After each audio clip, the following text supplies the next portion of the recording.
Hey guys, back again with me, Ken Boy. In this video, we'll discuss what's the real difference between rich and poor people.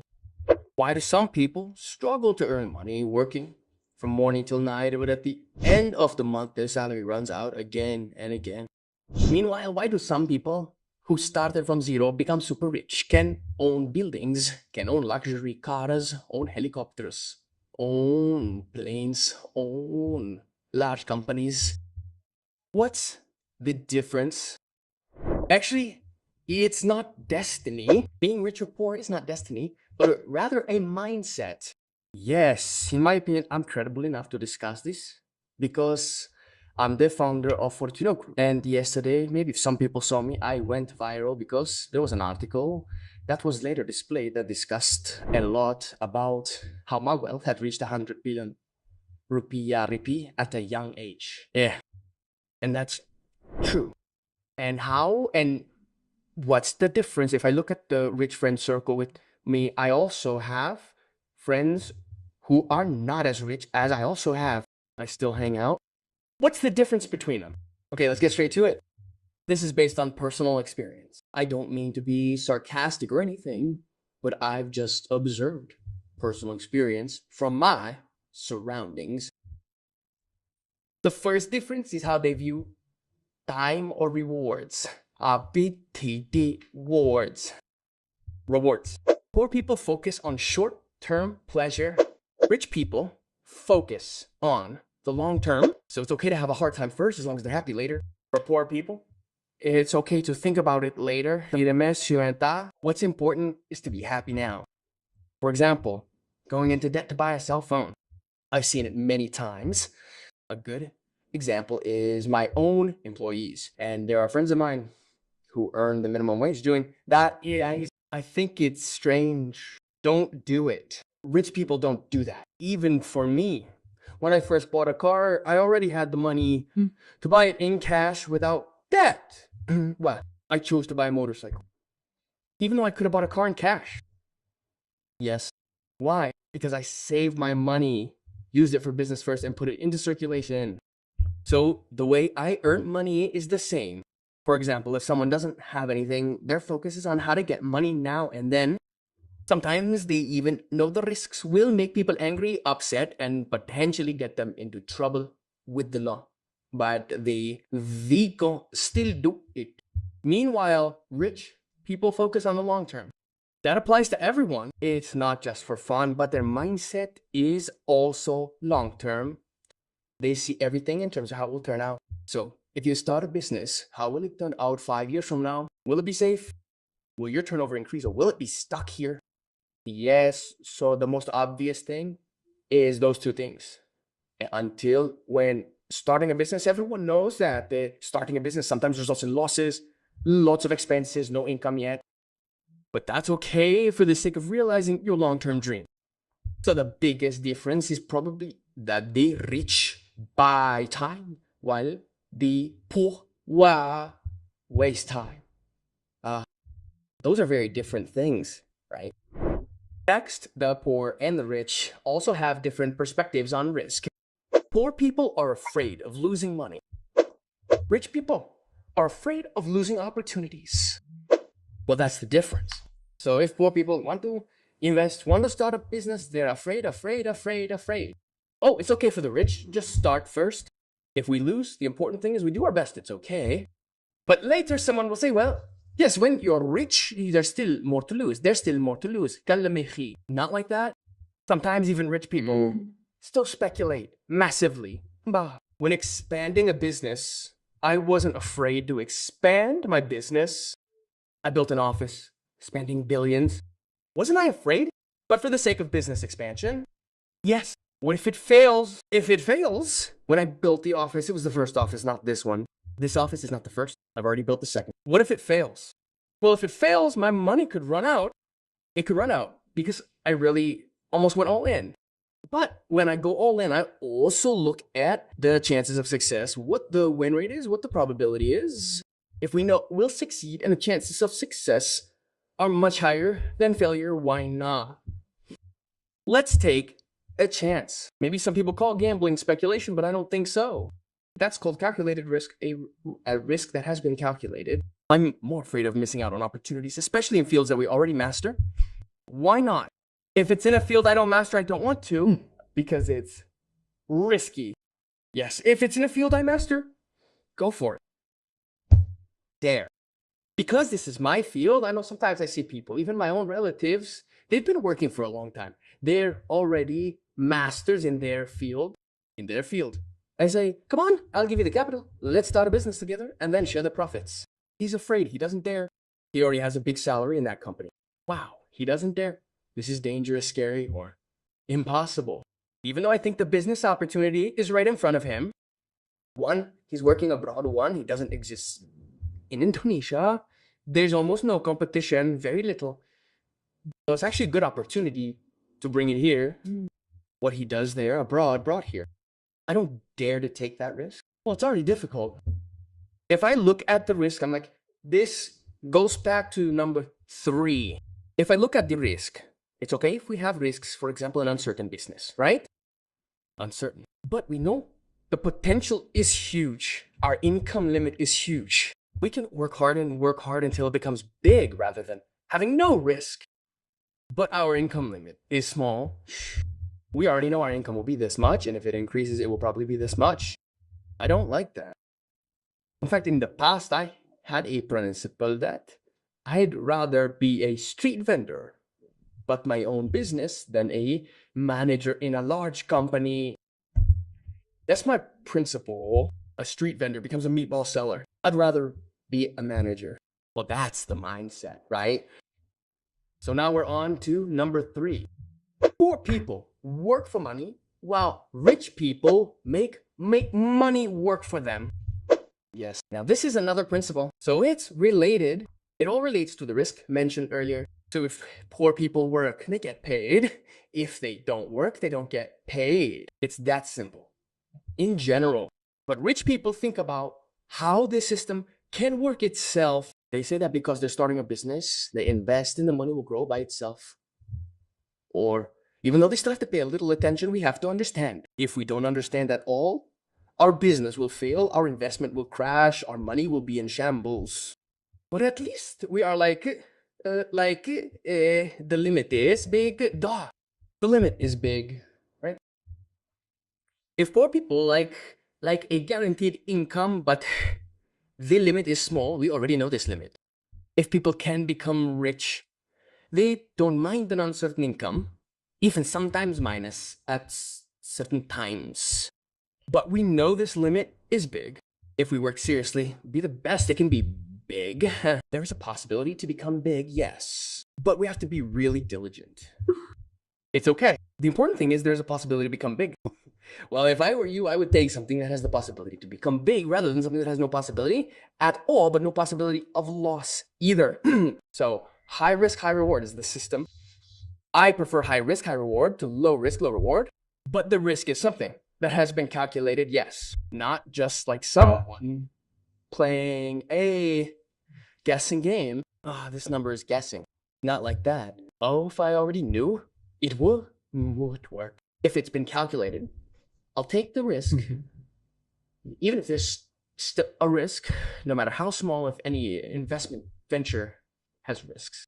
Then the way poor people learn is also different from rich people. Poor people hate learning. Rich people love learning. Yes, so poor people stop learning when they graduate from school. Okay, why are people struggling? The definition of poverty is living a life of not going anywhere, stuck. That's my definition of poverty. If people can become poor, it's because they don't want to learn. Yes, limited to what's in front of their eyes. Okay, this has to be done. So automatically, in this world, our skills are directly proportional to our income. The higher our skills, the higher our income. If our skills are low, it's easy to be replaced by others. So the income can't be big either. For example, if someone can't be condescending, it's not condescending, but what can they do? Just sweeping, mopping, for example. So the salary can't be that big, Because he doesn't want a low salary, there will be someone else who has the skills he wants for a lower salary. It's difficult, right? It's impossible. That's why we have to continuously upgrade our skills, learn everything. As long as we have time, have the tools, have a computer, have internet, use it to learn, it good. And this is very obvious. I've always been able to see which people will be successful and which won't. Since when I was in school, because I started selling in high school, I started earning money. I can't seem to see which of my friends will be successful and which won't. Not from school grades, no, but from the way they pursue something. When someone likes something, they really want to be the best. Be the best. Not from school grades. For example, when someone used to have a hobby of photography, they wanted to be the best, be the best. They studied everything until they didn't even have a camera, but they already understood everything.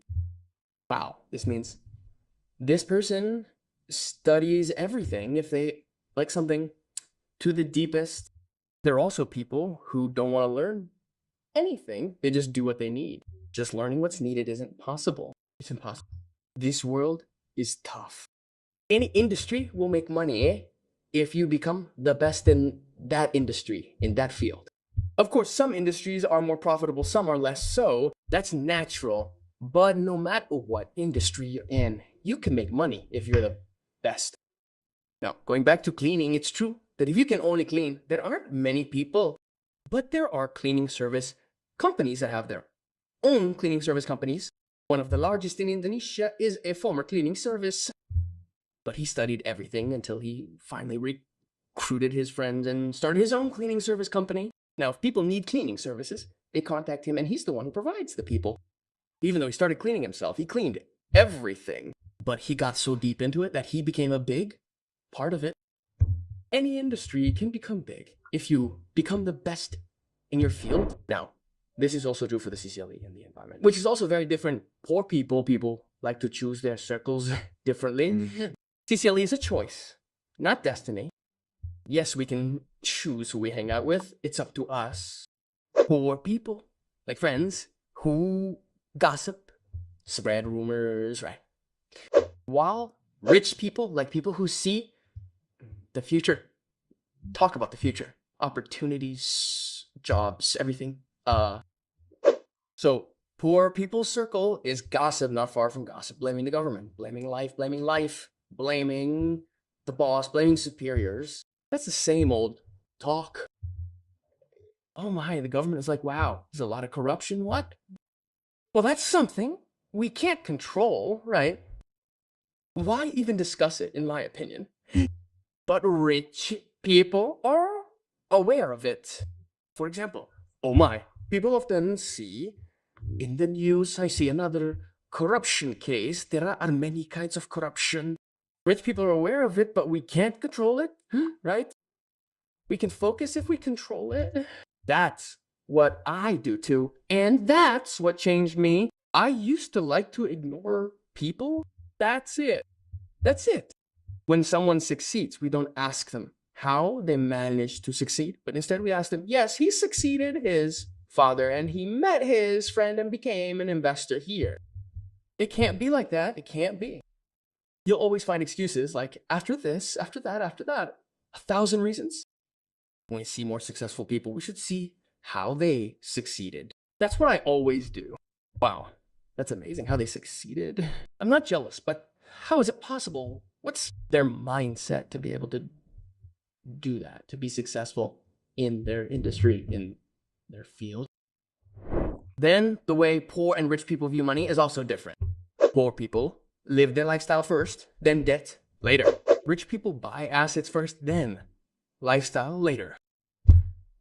That's the difference. Rich people are debt averse. If they still have debt, it means they're not really rich. Not really rich yet. Some people have debt, but if it's for business, it's still okay. It's still more tolerable. But if it's for lifestyle, it's not really a habit of rich people. It's not included in the book of rich people. It doesn't exist. That's from observing my social circle. Yes, that's the difference. If I've seen my staff and friends a few times, those whose income is close to the minimum wage, UMR, tend to borrow money to pay off their debts. They're loan sharks. Then, after my loan shark, there's one of the staff members who works at a company managed by his wife. The business his wife manages, he keeps borrowing money to buy an iPhone. It's just for style, it's for satisfaction. And what's the point? He's not a content creator. Why buy the latest iPhones and go into debt? In the end, he can't pay off the debt and pawn it. So he's double the debt. Already in debt for iPhone installments, he's in debt again to pawn it. Yes, it's a headache. That's because they always think, well, that's later. Now the important thing is to be happy. That's impossible, right? So this is related to the first point. The way they view gratification or the way they view rewards, self-reward. It's related to rich people that money must be protected. Don't let us not have cash. Cash is king. Why? We never know. There will be this investment opportunity, this business expansion opportunity, this opportunity to buy an office, buy land, property, or anything. It could be the next opportunity to invest.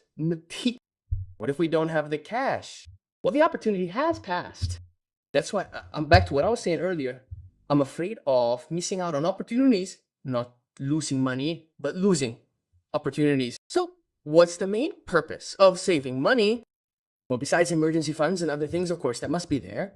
But if an opportunity arises, it can be fired. The bullets have their own ammunition. That's why, if you look at the buyers or debts, the shorter the term, the more the consumers are lower, middle class, but the longer the more the consumers are to upper class. Long-term debt is like mortgages or bank loans for business loans. But when you're higher up, they really don't have any debt at all. I see some very wealthy people I know. None of them have any debt. None. They're all in cash. So if they're still using debt, it's not that bad, right? Then the way they use money is different. Poor people also like to complain. So it's like Gekko. Sikali is a cycle of doom. He has used his money unwisely, got into debt and all sorts of things for consumptive things. He keeps complaining and his life is complaining and never focuses on the future but focuses on complaining. So it becomes a circle of doom. So usually people are stuck because their focus is not just on one point but on several points that I mentioned earlier can all be fulfilled. That is dangerous. Yes, it is important. Yes, it is very important, Mehdi. Nah. Poor people look for excuses. Rich people look for solutions. Turkir for sanahalas. Well, that's the difference there too.